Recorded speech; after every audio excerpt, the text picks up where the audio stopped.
Hey guys, তোমরা কেমন আছো? আমাদের কালকে ভাইজির বিয়ে ছিল, সুদীপ্তার ভাইজির বিয়ে। প্রচুর এখানে ব্যান্ড পার্টি বাজছিল, তাই জন্য কথা বলা যায়নি, মানে মুখে ভয়েস করা যায়নি। পরে অ্যাড করে দিচ্ছি, তখন ভিডিওটা করে যে ওই যে পিছনে বস প্রচুর ভিড় ছিল, প্রচুর। আর ব্যান্ড পার্টি এটা আলাদাই মজা।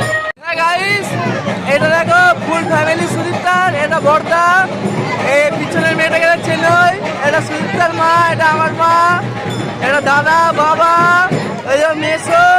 আর কই গেল সব? আর সবাই চলে গেছে। এই ওই যে সুদীপ্তার মাসি, ও সুদীপ্তার মাসি, এই এটা মু মু মু মু মু, এটা ছোটু। নাচ